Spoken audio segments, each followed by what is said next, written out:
पन्नगे च सुरेन्द्रे च कौशिके पाद संस्पृशि निर्विशेष मनस्काय श्री वीरस्वामिने नमः।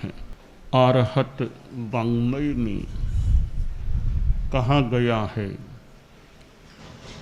इह लोग पारत हियम जेणम गच्छै सोग्गइम बहुसूयम पज्जुवा सिज्जा पुच्छज्जथ विनिच्छय।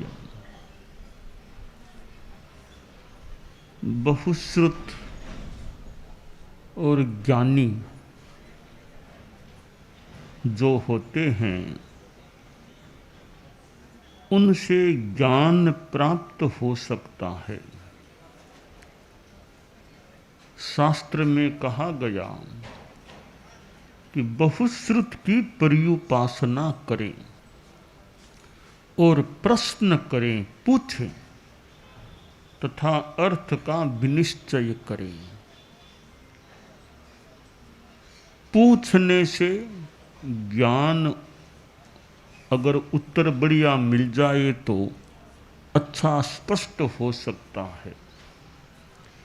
स्वाध्याय के 5 प्रकारों में एक प्रकार है, जो दूसरा प्रकार है प्रच्छना, यानी पूछना। तो आदमी पूछता है और फिर समाधान उत्तर अच्छा मिलता है तो निश्चय हो सकता है कि हाँ, यह बात ऐसे ही लग रही है। प्रश्न क्यों करे, बहुश्रुत की पर्युपासना क्यों करे कि इह लोग पारत हियम, इह लोक का हित होता है, परलोक का हित होता है, सुगति की प्राप्ति होती है। किसके द्वारा? श्रमण धर्म के द्वारा। जो श्रमण धर्म की आराधना करता है उसका इहलोक हित भी, परलोक हित भी, सुगति की प्राप्ति भी। तो श्रमण धर्म को पाने के लिए बहुश्रुत की पर्युपासना करें, प्रश्न करें और अर्थ का विनिश्चय करें। हमारे इस मनुष्य जन्म में अगर साधुत्व की प्राप्ति हो जाए तो एक अत्यंत दुर्लभ चीज की प्राप्ति हो जाती है, क्योंकि मनुष्य जन्म के सिवाय और कहीं उत्कृष्ट साधना होती नहीं।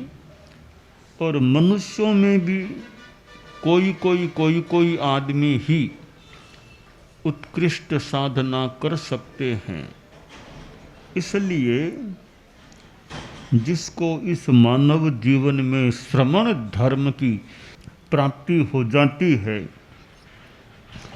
वह तो मानो धन्य धन्य हो जाता है।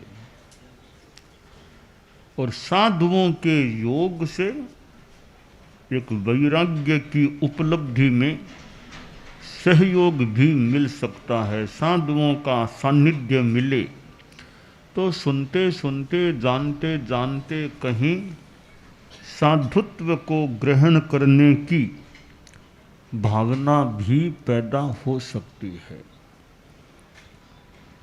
कई बार ज्ञानी हो और सन्यासी हो, इतनी अच्छी वैराग्य की बात मिल सकती है कि जीवन की दिशा और दशा बदल जाए। एक गांव में एक बाबा जी आए, सन्यासी थे, प्रवचन कथा किया करते थे। गांव में कई दिनों का प्रवास हो रहा था। काफ़ी लोग यूँ प्रवचन व्याख्यान सुनने को आते, कई सुबह आते, कई रात को आते, कई दोनों समय आ जाते। खेती बाड़ी करने वाले लोग रात को ज़्यादा आते, अन्य कई लोग दुकान आदि जाने वाले भी रात को आ जाते, और कुछ लोग सुबह सुबह भी आ जाते, या कई लोग दोनों टाइम आ जाते। एक लड़का था, वो दोनों समय, सुबह के व्याख्यान में, रात्रि के सत्संग में, दोनों समय आता। बाबा जी को अच्छा लगा कि बच्चा है पर दोनों समय आ रहा है। एक दिन में वह बच्चा बोला कि बाबा जी, कभी मेरी झोंपड़ी में भी आपका पग फेरा पगला हो जाए तो मैं बड़ा खुश होऊंगा कि संतों के पगले मेरे घर झोंपड़ी में हो गए। तो बाबा जी ने कहा, रे झोंपड़ी यहाँ से कितने दूर है? बोला, बाबा जी 2 कोस करीब है। कि रास्ता कैसा है चलने का? रास्ता तो धूल का है, आगे तो धोरा है, टिब्बा। धोरे के ऊपर चढ़ने के बाद मेरी झोंपड़ी आती है। बाबा जी बोले कि थोड़ा कठिन है मेरे लिए, मैं 70 पार की उम्र का भी हूँ, और ये घरों आदि में थोड़ा कम ही जाया करता हूँ आजकल। उम्र भी 70 पार की है, तो फिर तुमने कहा ना मिट्टी का रास्ता है, आगे धोरे पर चढ़ना पड़ेगा, तो मेरे लिए मिट्टी में चलना भी थोड़ा सा मुश्किल लगता है, और फिर धोरे के ऊपर चढ़ना तो और भी मुश्किल है। क्या बाबा जी, मुश्किल तो हो सकता है, आप देख लो मेरी भावना बहुत है कि आप जैसे अच्छे सन्यासी गांव में आए हैं, मेरे घर पधार जाएं झोंपड़ी में, तो संतों का पग फेरा बहुत अच्छी बात है।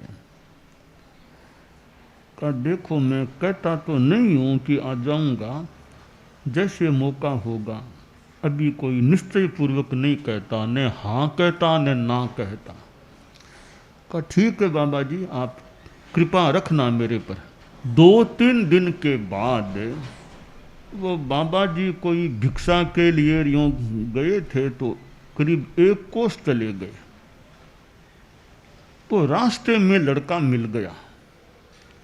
बोला, बाबा जी 1 कोस तो आप आ गए हो,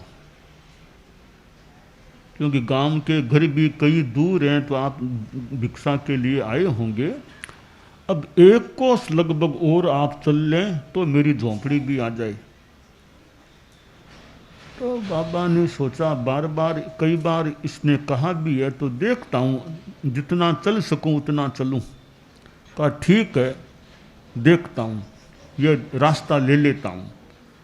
बाबा जी आगे बढ़े, फिर वो चलते चलते धोरा आ गया। लड़का बोला, वो ऊपर जो दिख रही है ना, वो मेरी टापरी झोंपड़ी है।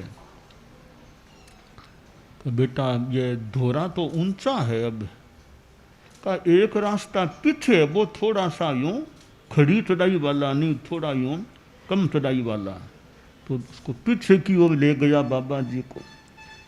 फिर भी चढ़ाई तो थी ही, तो बाबा जी थोड़े धीरे धीरे चढ़े, और बीच में 3-4 विश्राम लिए बैठ गए। आखिर करते करते ऊपर चढ़ गए, तो फिर वो झोंपड़ी में पहुंचे बाबा जी। कोई छोटी सी यूँ टेबल सी पड़ी थी, स्टूल सी, पूछ करके उस पर बैठ गए, क्योंकि थोड़ा इतना श्रम हुआ तो आराम हो जाए। बैठ गए, बच्चा भी सामने बैठ गया, थोड़ी बातचीत होने लगी। थोड़ी धार्मिक भी कुछ पाठ वगैरह करते हो क्या? बात करते करते लड़का बोला, बाबा जी मैं तो बहुत दुखी हूँ, आप पधारे इसकी तो मुझे बड़ी खुशी है, वैसे मैं दुखी आदमी हूँ। हमारे इस गांव में जो 1001 लोगों की बस्ती है, मेरे से ज़्यादा दुखी कोई आदमी आपको नहीं मिलेगा, सबसे ज़्यादा दुखी मैं हूँ। क्यों, ऐसी क्या बात है? कि बाबा जी जन्म से पहले ही मेरे पिताजी का देहावसान हो गया। जन्म के करीब 12 महीनों बाद मां का देहावसान हो गया। एकदम छोटा बच्चा था। मेरे चाचा चाची इन लोगों ने मुझे रखा। 1 साल पहले उन्होंने भी अब मुझे छोड़ दिया कि भैया हम तो कब तक तुमको पालेंगे, तुम थोड़े बड़े हो गए हो, अब तुम अपना देखो जो तुम्हें करना हो। तो बाप जी मैं फिर धोरे पर आके कोई घास फूस इकट्ठा कर छोटी सी झोंपड़ी मैंने बनाई है, और पढ़ाई लिखाई कुछ अभी तक हुई नहीं है। ऐसे ही कहीं मांग तांग कुछ कहीं कहीं बिखरी चीज़ें ले लिया कर काम चलाता हूँ। भोजन की भी समस्या है। झोंपड़ी आप देख लो कैसी है ये। तो इससे ज़्यादा दुखी आपको इस गांव में संभवतः कोई नहीं मिलेगा। बाबा जी ने लड़के के चेहरे को देखा, थोड़ी हाथ की रेखाएं भी दिख गई, तो लगा कि लड़का लगता तो पुण्य अच्छा भाग्यवान लग रहा है। होना चाहिए भाग्यवान, धन संपन्न होना चाहिए ये। तो वो सन्यासी बोले मेरे ज्ञान के अनुसार तो तुम धन संपन्न व्यक्ति हो। मतलब आप जी आप देख लो मैं हूं वैसा आपके सामने हूं। ये झोंपड़ी यह स्थिति मेरी है। बाबा जी के मन में भी लगता है ज्ञान के हिसाब से तो धनवान है। परिस्थिति जो यह बता रहा है कुछ दिख भी रही है वो गरीबी की है। अब दोनों में सामंजस्य, या तो मेरा ज्ञान गलत है या ये बात गलत है कि ये गरीब है। दोनों में क्या कैसे क्या कोई सामंजस्य हो सकता है क्या? यूं बाबा जी ध्यान दे रहे थे, इतने में झोंपड़ी के एक कोने में एक चीज दिखाई दी। बाबा ने कहा रे वो क्या चीज है? कि वो तो लोडे के रूप में काम लेता हूँ। या कोई बाजार से मिर्चियाँ और नीचे पड़ी इकट्ठा करके ले आता हूँ, उनको इस लोडे से पीस करके कहीं रोटी मांग के लाता हूँ, उसके लगा के खा लेता हूँ। तो यहाँ लाओ। वो उस चीज़ को लेकर आया, बाबा ने हाथ में लिया कि क्या है ये? कि मेरे लिए लोडा है मिर्ची पीसने का। बाबा ने कहा रे लोडा क्या, ये पारसमणि है, ये पारसमणि। इसके बिना जंग का लोहा लग जाए तो सोना बन जाए। अच्छा,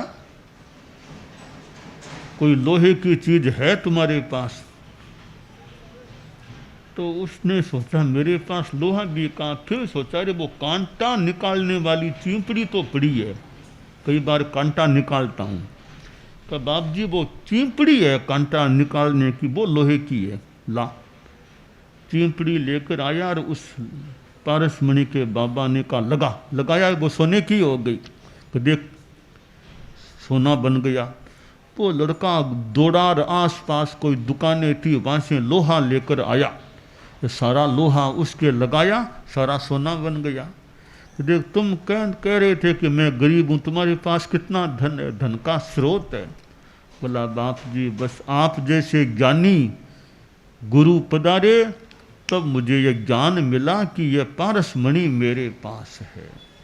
बाबा ने कहा रे यह तो छोटा ज्ञान का विषय है, यह तो धन की बात हो गई, मूल आत्मा की बात है। हमारा आत्मा रूपी लोहा है, संयम रूपी पारसमणि लग जाए तो आत्मा मानो सोने जैसी बढ़िया निर्मल बन सकती है। तो तुम्हारे पास पारसमणि, यह भौतिक पारसमणि तो थी, तुम्हें पता भी नहीं था, अब पता चला है, यह छोटी बात है। मूल वो आत्मा वाली बात है, संयम रूपी पारसमणि वो लगाओ आत्मा के तो आत्मा निर्मल बनेगी। तुम तो अज्ञान में ही थे। एक बार पारस हत भाग्य जो रहा, हत भाग्य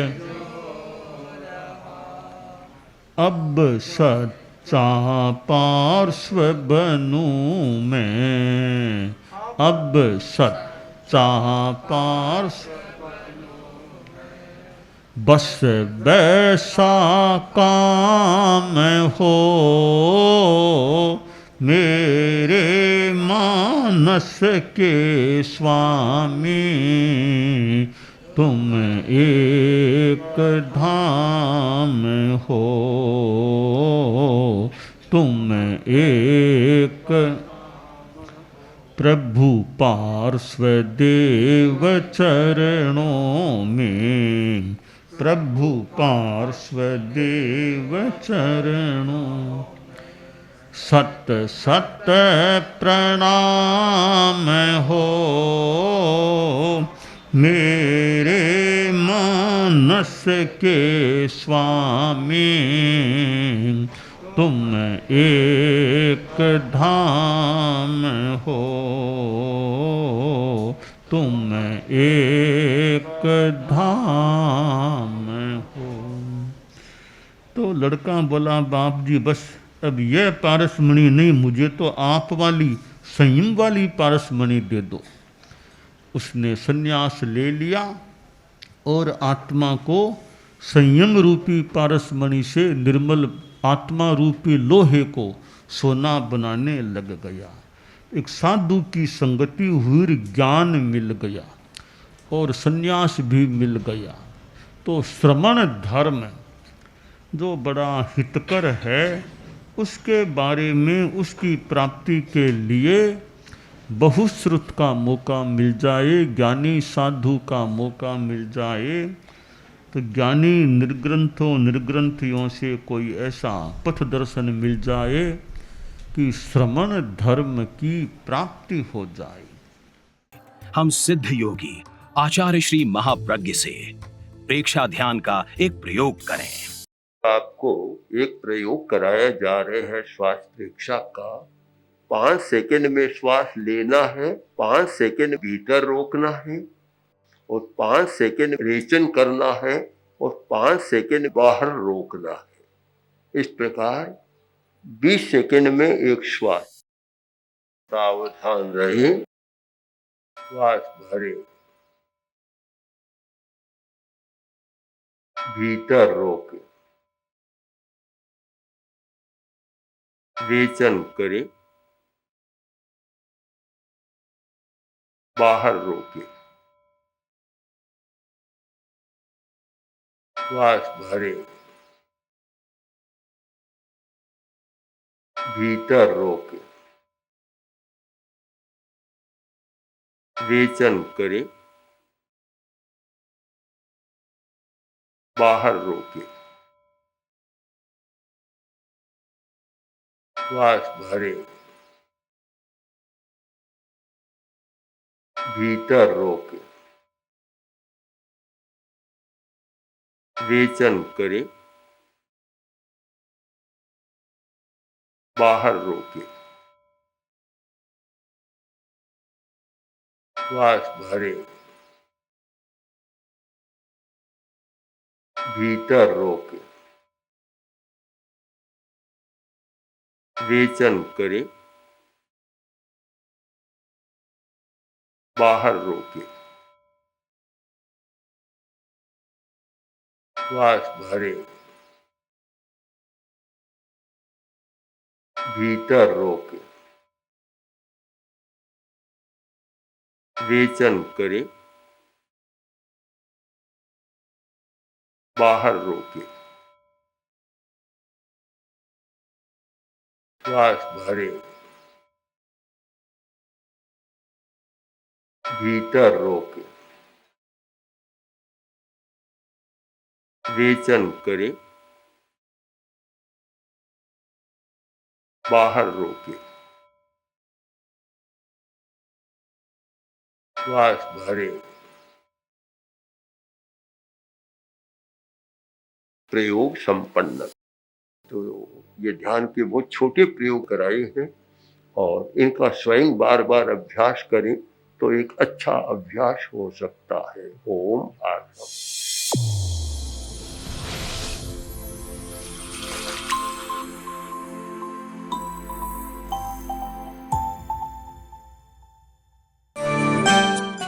एकाग्रता, तन्मयता, अपने आप को मंगलमय अनुभव करते हुए नमो अरहंताणम, नमो सिद्धाणम, नमो आयरियाणम, नमो उवज्झायाणम, नमो लोए सब्बसाहूणम, एसो पंच नमोक्कारो सब्ब पावपणासनो मंगलाणं च सब्बेसिं पढ़मं हवइ मंगलम। चत्तारि मंगलम, अरहंता मंगलम, सिद्धा मंगलम, साहू मंगलम, केवलिपन्नत्तो धम्मो मंगलम। चत्तारि लोगुत्तमा, अरहंता लोगुत्तमा, सिद्धा लोगुत्तमा, साहू लोगुत्तमा, केवलिपन्नत्तो धम्मो लोगुत्तमो। चत्तारि शरणं पवज्जामि, अरहन्ते शरणं पवज्जामि, सिद्धे शरणं पवज्जामि, साहू शरणं पवज्जामि, केवलिपन्नत्तं धम्मं शरणं पवज्जामि। धम्मो मंगलमुक्किट्ठम् अहिंसा संजमो तवो देवावितं नमंसन्ति जस्य धम्मे सयामणो। च इत्ता भारहं वासं चक्रवट्टिमहिद्धियो सन्ति सन्ति करे लोए पत्तो गइमणुत्तरम्। देवदानवगन्धर्वा जक्षरक्षस किन्नरा बम्भयारिं नमंसन्ति दुःकरं जे करन्ति तम्। मंगलं भगवान् वीरो मंगलं गौतमो गणी मंगलं स्थूलभद्राद्यः जैन धर्मोस्तु मंगलम। मंगलम मतिमान् भिक्षुः मंगलम भारमल्लकः मंगलम रायचन्द्राद्या मंगलम तुलसी गुरुः महाप्रज्ञोस्तु मंगलम। तेरा पंथोस्तु मंगलम। विघ्नहरण मंगलकरण स्वामी भिक्षुनो नाम गुण ओळख समरण किया सर अचिंत्या काम। विघ्नहरण मंगलकरण स्वामी भिक्षुनो नाम गुण ओळख समरण किया सर अचिंत्या काम। विघ्नहरण मंगलकरण स्वामी भिक्षुनो नाम गुण ओळख समरण किया सर अचिंत्या काम। सर अचिंत्या काम। सर अचिंत्या काम। एक दिवसीय त्याग आज के लिए धारणानुसार त्याग है।